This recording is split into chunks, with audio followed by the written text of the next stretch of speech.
Selamat pagi, Ibu Bapak, Saudara-saudara yang terkasih di dalam Kristus. Kita kembali berjumpa di dalam persekutuan doa pagi GKI Gading Indah pada pagi hari ini. Mari kita mengawali dengan bersama-sama memuji nama Tuhan. Kidung Jemaat nomor 427, Ku suka menuturkan, bersama dengan tim worship dari Gereja Kristen Berbahasa Indonesia Kuala Lumpur.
Mari kita berdoa. Bapa di sorga, kami sungguh bersyukur untuk kasih setia dan pemeliharaan-Mu yang tetap nyata dalam kehidupan kami, yang telah memeliharakan kami sepanjang malam yang telah kami lewati. Dan kami boleh memasuki hari baru ini dalam keadaan baik. Terima kasih untuk persekutuan secara virtual yang boleh kami alami pada saat ini. Engkau Allah yang maha hadir, Engkau ada bersama dengan setiap kami dimanapun kami berada. Kasih-Mu bahkan mempersatukan kami.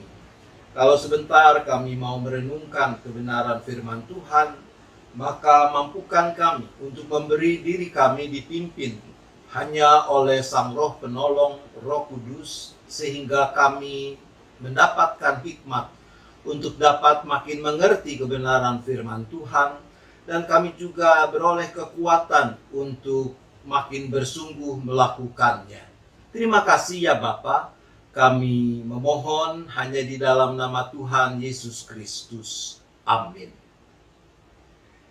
Teks Alkitab yang akan bersama-sama kita renungkan satu ayat saja, yaitu dari 2 Timotius pasal 2 ayat yang pertama.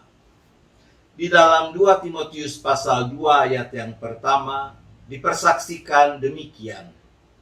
Sebab itu, hai anakku, jadilah kuat oleh kasih karunia dalam Kristus Yesus. Demikian apa yang sudah kita baca dan dengar dari bagian kesaksian surat 2 Timotius ini. Maka kita adalah orang-orang yang berbahagia kalau dengan kesungguhan kita mendengarkan firman Tuhan, kita memelihara dan melakukannya. Stronger and stronger. Begitu tema perenungan kita dalam persekutuan doa pagi pada saat ini. Ibu bapak saudara yang dikasihi Tuhan, apakah ada di antara Anda yang seumur hidup tidak pernah mengalami konflik dengan orang lain? Ada? yang tidak pernah mengalami konflik dengan orang lain? Saya pikir semua kita pasti pernah mengalami situasi konflik. Mulai dari ruang lingkup yang terkecil dalam keluarga. Bukan cerita hayalan kalau ada kisah bagaimana satu keluarga yang punya niat baik, hari Minggu pulang gereja mau makan bersama. Lalu setelah ada di dalam mobil, si ayah sang suami bertanya, "Siang ini kita mau makan apa?" Istrinya yang vegetarian menjawab, "Karedok." Lalu anak pertama merespons, "Hari gini karedok, kampungan, masa karedok? Kita makan steak." Lalu adiknya menyaut, "Bosan, kita makan spaghetti saja." Dan seterusnya. Nah, ketika tidak ada titik temu, terciptalah situasi konflik. Mungkin akhirnya si ayah mengatakan, "Kita pulang saja dan kita angetin makanan kemarin dan kita makan bersama." Soal kecil, urusan memilih mau makan apa bisa menjadi sebuah konflik. Dan kondisi atau situasi konflik bisa terjadi di mana-mana. Di tempat kerja, dalam relasi kita dengan kolega, dengan rekan kerja. Di dalam gereja, apakah bisa terjadi? Oh ya, gereja tidak imun terhadap kemungkinan ada situasi konflik. Di dalam skala yang lebih luas, dalam kehidupan masyarakat, kita melihat bagaimana konflik-konflik juga muncul, terjadi. Apa sebenarnya konflik? Menurut Kamus Besar Bahasa Indonesia, konflik itu berarti percekcokan, perselisihan, pertentangan. Penyebab konflik menurut saya sederhananya adalah perbedaan yang dipertentangkan, baik antar individu maupun antar kelompok. Perbedaan itu umumnya berkaitan dengan soal kebutuhan, nilai, persepsi yang mewujud dalam sikap. Ibu bapak saudara, adanya perbedaan dalam berbagai aspek kehidupan antara orang yang satu dengan orang yang lain, bukankah sesungguhnya adalah sebuah keniscayaan? Artinya yang memang setiap orang diciptakan Tuhan sebagai manusia yang unik, karena itu berbeda satu dengan yang lain. Yang jadi persoalan adalah ketika perbedaan itu dipertentangkan, atau ketika salah satu atau kedua pihak berkeras mempertahankan kediriannya. Tapi kita tidak perlu kecil hati, sebab konflik tidak selalu negatif. Kalau dikelola dengan bertanggung jawab secara efektif, konflik dapat mendorong terciptanya pertumbuhan. Bagaimana masing-masing pihak yang ada dalam situasi konflik itu justru menjadi semakin dewasa, semakin matang.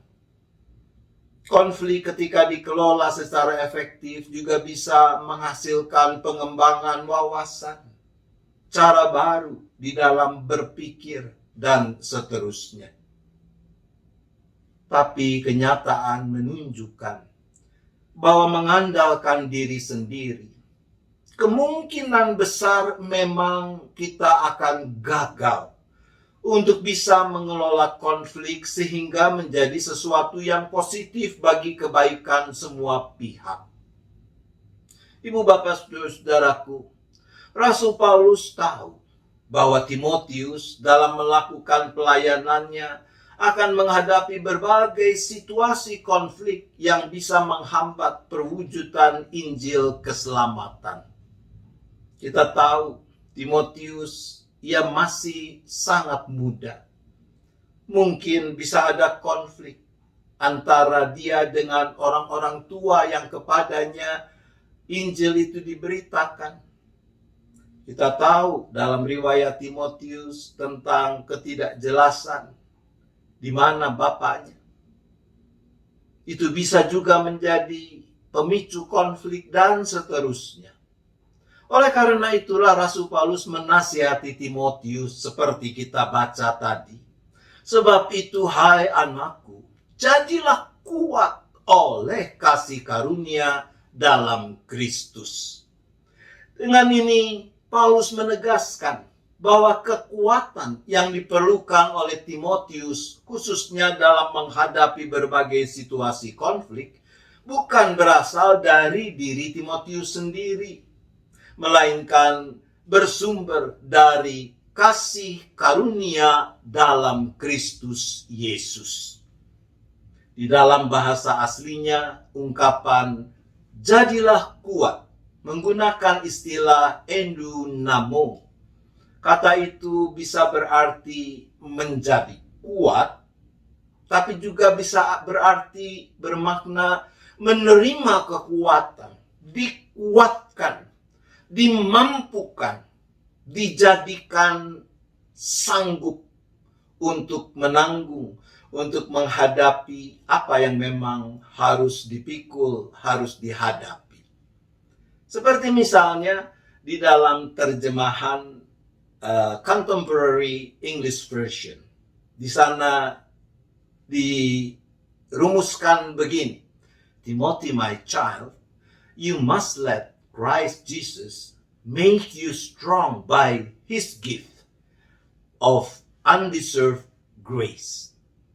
Atau di dalam Good News Translation.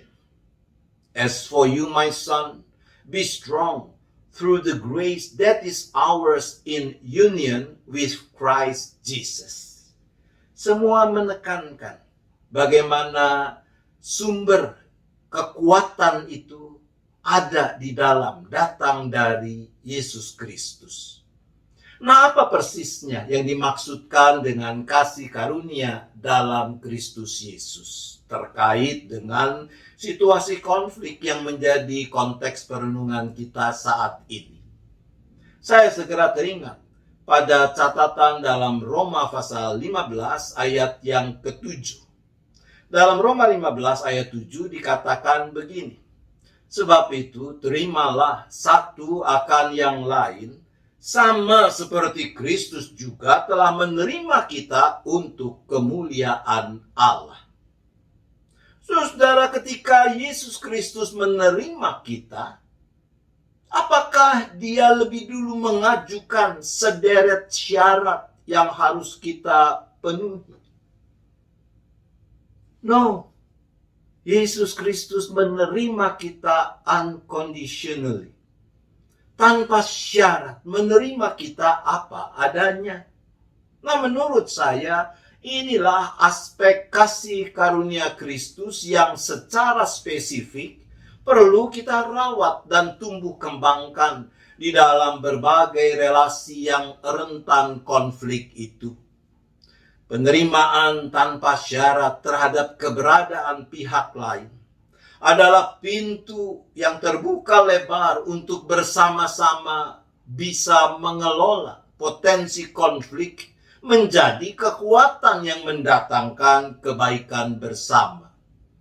Penerimaan tanpa syarat bukan berarti bahwa kita harus menyetujui apa yang menjadi persepsi, nilai, keinginan, sikap, perbuatan pihak lain. Pasti Yesus juga tidak setuju dengan keberdosaan kita, dengan pemberontakan kita. Tapi terima dulu, itu poinnya. Lah, keenakan dia dong kalau kita harus terima dia dengan segala kekurangan, segala kelemahannya. Ya, enggak begitu juga. Perhatikan istilah yang dipakai. Terimalah satu akan yang lain. Berarti ini adalah proses yang bersifat resiprokal, saling. Namun di dalam proses yang saling itu, kita dipanggil untuk menjadi inisiator, bukan menunggu aksi dari pihak lain. Mungkin butuh waktu dan proses yang tidak sebentar sampai bisa mencapai situasi yang dirindukan. Butuh pengorbanan, kesabaran, dan yang seterusnya. Nah, balik lagi, kekuatan untuk itu kita dapatkan hanya jika kita memelihara, merawat persekutuan kita dengan Yesus Kristus, meraih kekuatan yang berasal dari kasih karunia-Nya itu. Tips sederhananya, setiap kali kita terdorong untuk merespons aksi orang lain, ingatlah, Kristus sudah lebih dulu menerima kita apa adanya kita. Tuhan menolong kita. Amin. Mari kita berdoa. Bapa di sorga, kami manusia yang lemah. Karena itu, berdasarkan kemanusiaan kami, menjadi sulit bagi kami untuk bisa menerima orang lain yang berbeda pendapat, berbeda nilai, berbeda persepsi, bahkan yang juga memperlakukan kami sedemikian rupa sehingga hati kami tersakiti. Ya Bapa, mengandalkan kekuatan sendiri kami tidak sanggup untuk bisa melakukannya.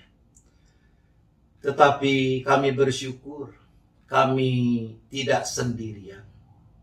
Kami adalah milik kepunyaan-Mu. Kami adalah anak-anak-Mu. Oleh karena itu kami memiliki juga sumber kekuatan yang akan memampukan kami untuk bisa berproses di dalam saling menerima satu terhadap yang lain, yaitu kasih karunia di dalam Kristus. Mampukan kami untuk menjadi semakin kuat dan semakin kuat lagi hidup dan menghidupi kasih karunia di dalam Kristus Yesus itu. Kasih karunia yang memungkinkan kami untuk mengikuti teladan Kristus, menerima satu akan yang lain, sama seperti Kristus telah menerima kami. Ya Bapa, dengan kerinduan itu, kami mau makin mewujudkan keberadaan sebagai anggota-anggota tubuh Kristus yang saling memperhatikan, saling menopang. Maka kami berdoa untuk setiap anggota jemaat, simpatisan, beserta keluarga masing-masing dengan pergumulan-pergumulan yang dihadapi. Mungkin ada yang masih harus bergumul dengan sakit penyakit, dengan kelemahan tubuh, entah yang dialaminya sendiri ataupun oleh anggota keluarga. Mungkin ada keluarga-keluarga yang sedang punya beban karena ketidakharmonisan dalam relasi antar anggota keluarga, karena pengkhianatan yang terjadi di dalam hidup pernikahan, karena masalah sumber penghidupan, dan sebagainya.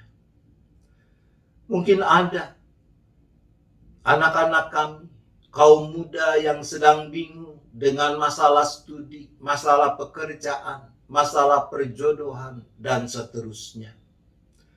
Ya Bapa, kami tahu bahwa Engkau tidak tinggal diam. Tangan kasih-Mu senantiasa terulur untuk menopang kami.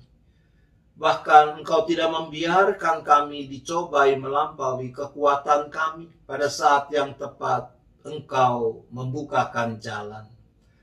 Maka berikan kepada setiap kami kepekaan untuk dapat melihat jalan yang Tuhan bukakan, yang kadang tidak selalu cocok dengan apa yang kami bayangkan, yang kami inginkan. Dan kami mau menundukkan kehendak kami untuk mengikuti jalan-Mu. Ya Bapa, kami berdoa bagi gereja di mana-mana tempat yang Tuhan hadirkan untuk menyatakan secara konkret kasih Allah, belas kasihan Allah terhadap dunia yang ada di sekitarnya. Maka Tuhan mampukan gereja-Mu, termasuk jemaat GKI Gading Indah, untuk setia mengemban misi yang Tuhan percayakan itu.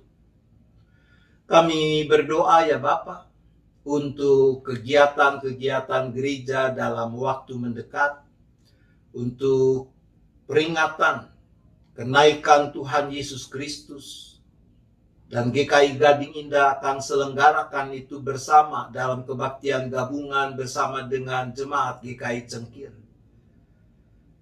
Kami berdoa bagi rangkaian persekutuan doa pra-Pentakosta, dan puncak dari rangkaian itu peringatan Pentakosta berbarengan dengan pengucapan syukur tahunan.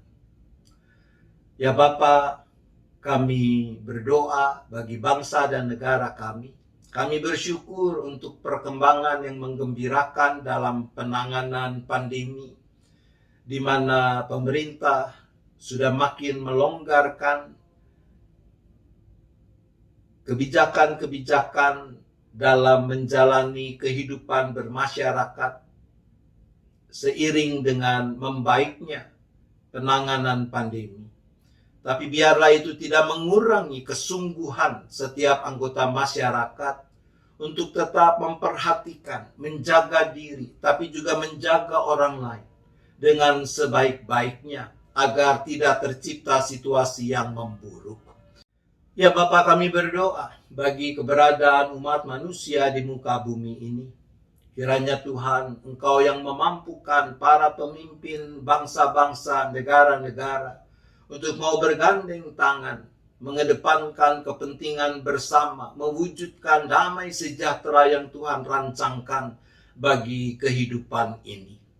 Terima kasih ya Bapa, kami menyerahkan seluruh keberadaan kami, khususnya di dalam menjalani hidup sepanjang hari yang baru ini, supaya kami juga boleh menjalaninya sedemikian rupa, agar nama Tuhan makin dimuliakan. Terima kasih Bapa, kami berdoa di dalam nama Yesus. Amin. Mari Ibu Bapak Saudara kita menyanyikan lagu penutup Kidung Jemaat nomor 387, Ku heran Allah mau memberi. Kita menyanyikannya bersama Rambu Piras dan kelompok Ignite GKI. Namun ku tahu yang ku percaya, dan aku yakin kan kuasanya Ia menjaga yang ku taruhkan hingga harinya kelak.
yang hina bagaiku,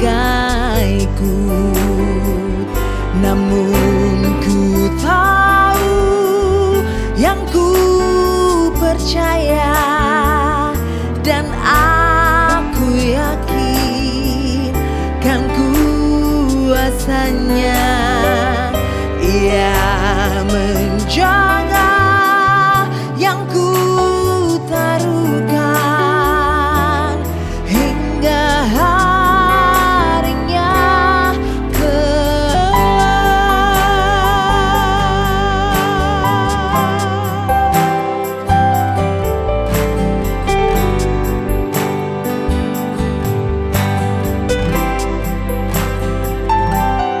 ku heran oleh rahmatnya, hatiku beriman, dan oleh kuasa sabdanya jiwaku pun tentram. Namun ku tahu yang ku percaya, dan aku yakin kan kuasanya. Ia menjaga yang ku taruhkan hingga harinya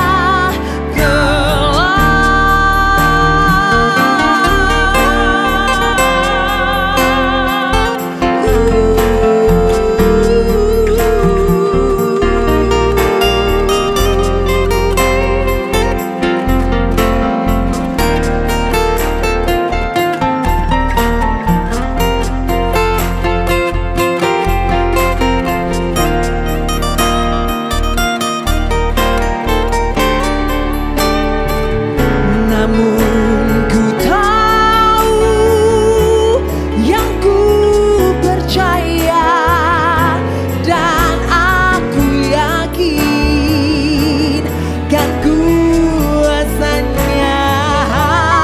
Ia menjaga yang ku taruhkan hingga akhirnya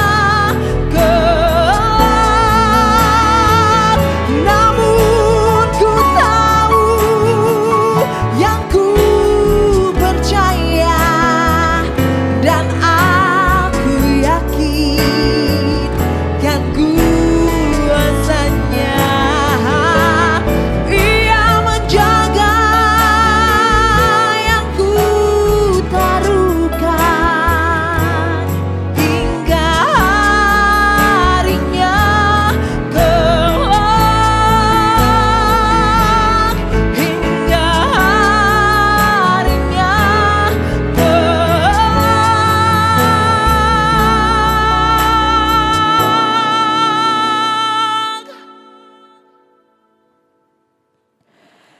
hingga harinya